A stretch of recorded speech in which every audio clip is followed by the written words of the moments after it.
Hi there. Welcome to another episode of Israel Explained. Today we will be talking about the next phase of the war that's coming. Um, so there's been a lot of talk about how there's going to be two phases of this war. First phase, high intensity, the phase that Israel has been in from the day that it invaded Gaza up until now. And the second phase of the war, which will be of lower intensity. So that's been pretty abstract until now. But as we're on the verge of entering January, Israel is preparing to enter into that new phase.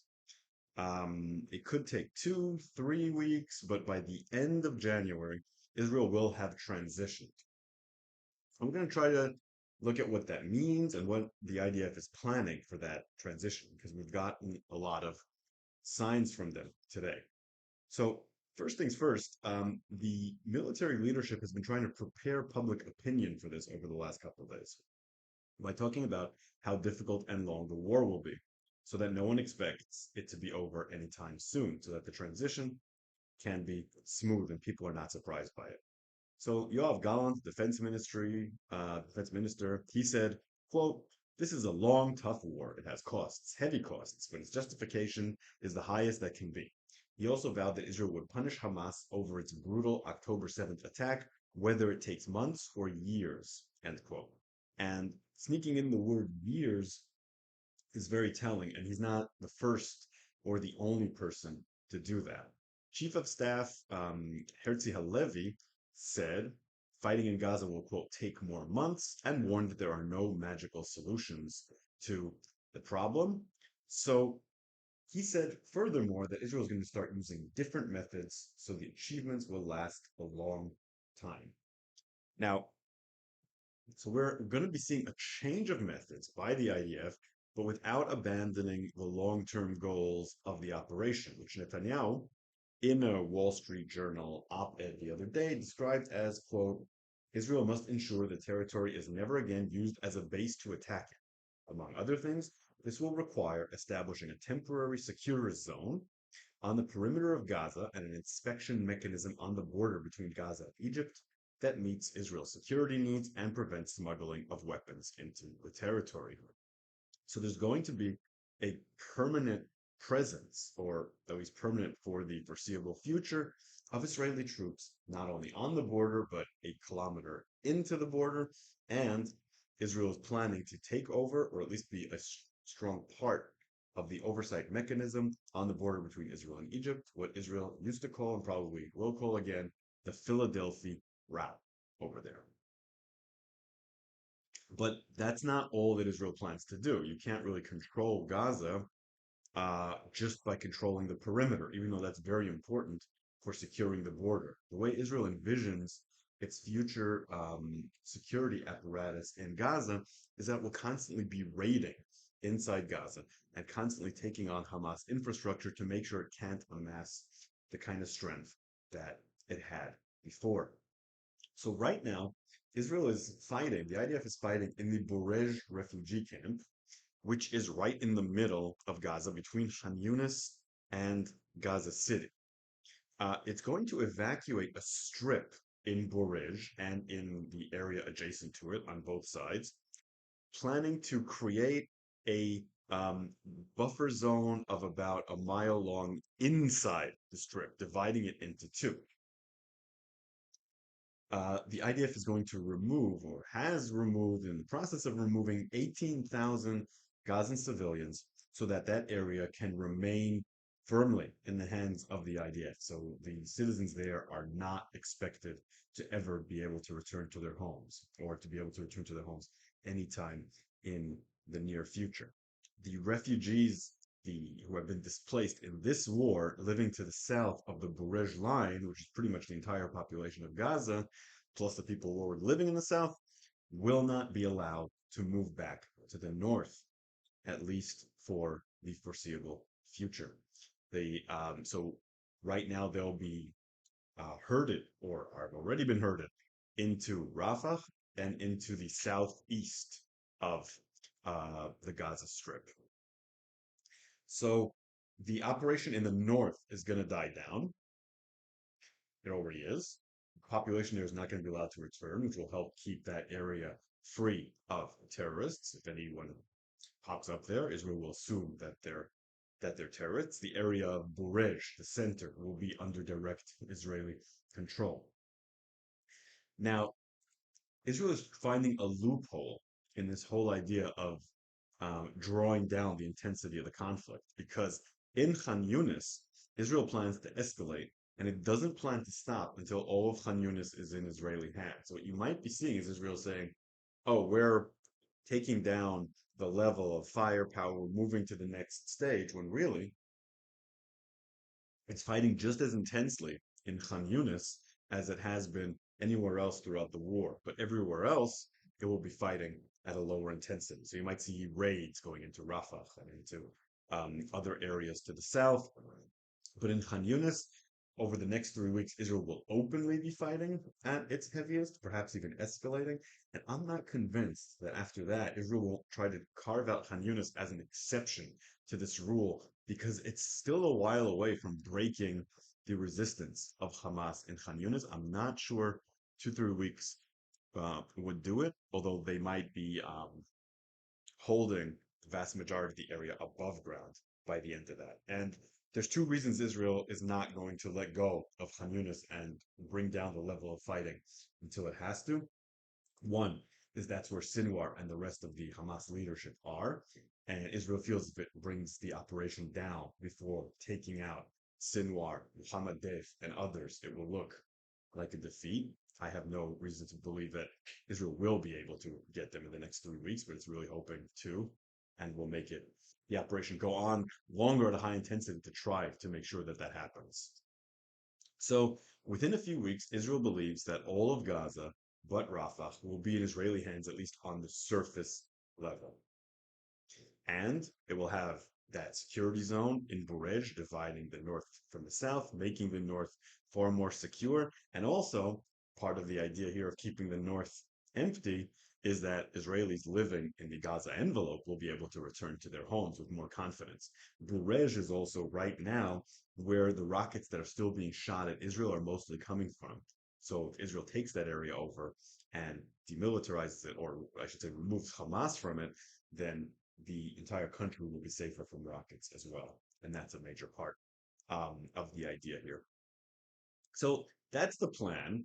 It certainly has some elements to recommend it, but I have a serious problem with this plan. There's a really serious flaw in it, and that flaw is Rafah. Rafah right now has the vast majority of Palestinian refugees in it. That's also where the aid comes in. It's the key to the Philadelphia route that Israel wishes to control in the future. And because Israel hasn't attacked there, aside from the occasional aerial bombing, Hamas is in full control there. What it's done is it's taken its governmental assets, its main fighting assets are in Khan Yunis, but it's taking its governmental assets and moved them to Rafah. So in Rafah, Hamas has as much control as it did before the war, despite the fact that there's resentment in the population, maybe even more, because everyone is there. So there's policemen on the street, there's government offices working, and what that means is that despite the fact that most of the strip is now in Israeli hands, somewhere between 55 and 70% are currently controlled by Israel, the vast majority of Gaza's population is still under Hamas. So Hamas is still the de facto government of the Palestinian people in Gaza, despite all this. And they can distribute, or perhaps a better word is steal, the aid that is being brought in for Palestinian civilians. Furthermore, because of all the civilians there, Hamas can use the population as human shields from any attack on Rafah in the future, and they're preparing military assets there as well. So Israel is facing a really serious problem. What happens if Israel takes over the entire Gaza Strip and then Rafah is left and Israel's promised to bring down the intensity of the conflict? This seems to be what Hamas is planning, sort of a last stand in Rafah, daring Israel to come in violation of the promises that it's made to the United States. So maybe they're even writing off Khan Yunis and looking at Rafah as the last stand in Gaza. And I think that's a serious flaw in Israeli strategy, one that not much thought has been given to addressing. And I argued here a couple weeks ago that Israel should have moved to Rafah already. Now it is a lot more difficult than it was 2 weeks ago. But allowing it to remain as the stronghold of Hamas's government makes it easier for Hamas to have bargaining chips to play in order to remain in power in Gaza. And if Hamas remains in power in Gaza, Israel loses the war. So this may become the fulcrum of the political contestation. And of course, the longer Israel waits in unveiling its day after plan, the more Hamas can de facto the rule of law in Gaza. So Israel needs to be concerned about that. Just today, there were reports that Netanyahu was not willing to meet with the heads of the security services to discuss the day after, which is concerning. And I'm sure we'll talk about that a lot more here. Okay. As always, great questions from all of you, more than usual. So thank you. And also, I apologize for the bad sound in the first video yesterday. I did go back and fix it. I'm glad you guys watched it and had questions despite that. So thank you so much. And here are the questions. Timothy Haranto asks, it seems that social media accounts everywhere started flooding the timeline with posts sympathetic to Hamas with keywords such as decolonization, freedom, and whatnot. This is darkly amusing to me, especially since Hamas themselves screams atrocities and they committed to those concert goers and other Israeli civilians. So my question is this. Was this planned by state actors like Iran and Qatar, or something spontaneous that has been fermenting within the Western world? That's a good question. I think that the messaging coming directly from Iran, Qatar, Hamas, etc., is incidental to to what's happening here. I think the hatred towards Israel and all these words and all these phrases that you mentioned and all the tactics that are being used right now to legitimize Israel were already massively popular before October 7th. October 7th brought it to the forefront. So instead of lurking in pro-Palestinian corners of social media, it's taken over, mainstream in social media. But that was already concocted in their areas. And anyone who's been, you know, fighting online with pro-Palestinian forces over the last few years you're not seeing anything new necessarily, but you're seeing things that are tried and tested that have an effect. I think that the way that Iran and Qatar, especially Qatar, have enforced this or created this is not through social media, but rather through the contributions they've made to universities to shape their curriculum, right? Qatar funds a lot of Middle Eastern studies centers around the world, and they've been teaching kids that this is the best way to look at the Middle East. They've been trying to encourage American universities, I should say, and universities in Western Europe to teach that. So the social media message and the message they're getting from universities combine into one powerful message. So I think that's how these governments are doing that. They don't control social media, but Qatar has massive influence on American higher education. That's something the United States needs to address. I believe it's a security issue for America that it needs to get on ASAP. Friend of the show, Bimaya asks, can you explain how the Iranian economy is doing? How can it be funding proxy wars while it enacts human rights abuses against its own people at home and abroad? Well, thank you for this. I had to do some research on this because I'm no expert on the Iranian economy, but I would caution we have this American um, predisposition to believe that human rights violating authoritarian states can't have strong economies, and I think China in particular has really put an end to that myth. It's true that China's not doing very well right now, but for years it was growing while repressing its people, able to provide a certain amount of economic welfare without providing human rights and liberties. And as we've seen, democracies can do terribly economically. So there is some link between democracy and economic welfare, but it's not as direct as we would like it to be as Americans who believe in freedom and capitalism, and all that. That's just reality. As for the Iranian economy specifically, Iran has been doing terribly for many years. I just saw that the Iranian government released a statement admitting that they have the worst level of wages of any country with a semblance of a developed economy aside from Venezuela. So people that are very poor, and the government admits that they are. Sanctions have definitely been a part of that. The amount of money that they've spent trying to destabilize other countries has definitely been a part of that, just like you said. Having said that, in the last few years, Iran's economic situation, or say the last year and a half, Iran's economic situation has improved. Not because Biden's giving them money, like some people say, because that's not true, but rather because China and Russia, particularly China, because Russia doesn't have any money, have embraced it. China has helped bring it into the BRICS association of developing economies. It's put it in preferred trade um, preferred trade agreement. Russia's been doing everything that it can to help Iran as well. And being part of BRICS means that it encourages trade relations with other countries aside from Russia and China, like countries like Turkey, Brazil. So it has a lot of trading partners, and the worst of its economic troubles is actually behind it. So people in Iran are poor, but they're nowhere near collapse. So I'm not sure that economy is gonna really save anyone from Iran anytime soon. Everyone's been talking about the Iranian people overthrowing the regime, but they've been talking about that for years, and I don't see any sign of that actually happening. Fred asks, there have been those who have made the argument that a great deal of Iran's aggression can be tied to the JCPOA under Obama and the recent hostage deal under Biden. What do you think about these arguments? Do you give them any weight? And what do you think the US could or should do regarding the Islamic Republic? Well, we have a tendency to blame our uh, least favorite politicians for every geopolitical problem in the world. So if you're a Republican, you'll be blaming Obama. If you're a Democrat, you'll be blaming Trump, so on and so forth. The truth is, one of the major problems with US policy has been the inconsistency. It's been the fact that every administration is trying to reinvent the wheel. If you were following a policy of containment, that's one thing.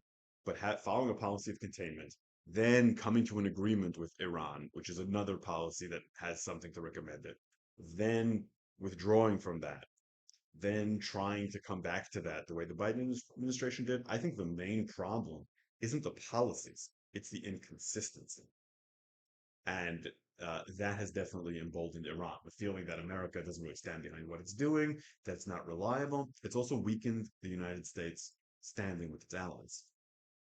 Having said all that, we tend to blame the United States way too much for what countries like Iran do. I mean, sure, American policy matters, but it's not the only thing. Iran is aggressive. Iran wants to destroy Israel. Iran wants to undermine American policy. Iran's very good at that. And I'm not sure that any policy that a president could come up with would change that. Having said that, like I said, a consistent policy would be good.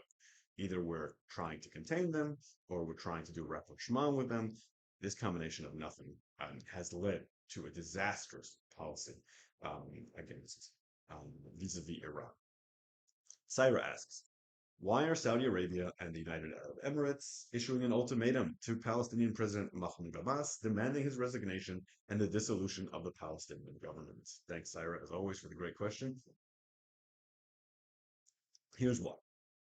It's a very important interest for Saudi Arabia and the United Arab Emirates to remove Hamas and Iranian influence from the Palestinian Authority, or from, I should say, Gaza and the West Bank, because Iran has used that to garner a great deal of support and even to undermine the legitimacy of their own populations by calling them sellouts to Israel, etc., etc. Um, so Saudi Arabia and the United Emirates view the Palestinian Authority as the alternative to Hamas. Unfortunately for them and for Israel, from my perspective, the Palestinian Authority has become ineffective, corrupt, and deeply unpopular. If the Palestinian Authority is not reformed from top to bottom, it won't be accepted by the population. Saudi Arabia and the United Arab Emirates know that. They want Abbas to resign. They want a government that can actually get things done and is more honest in there. They figure if there's a government that cares more for the welfare of the people, that is less corrupt, then they could actually remove Iran as the major power in Gaza and the West Bank. Are they correct?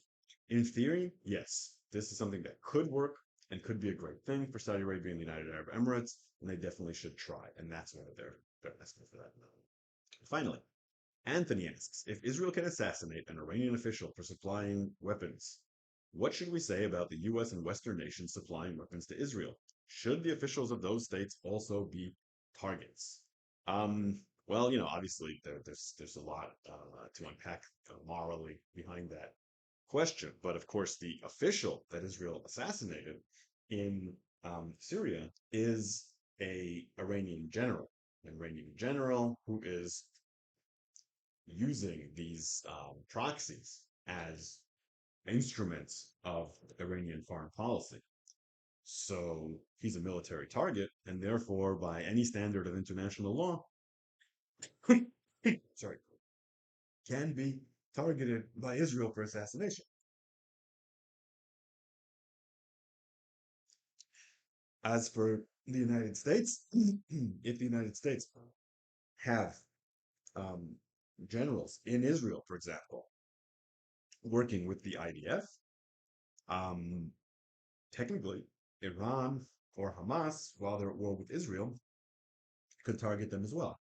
That is makes them a legal military target.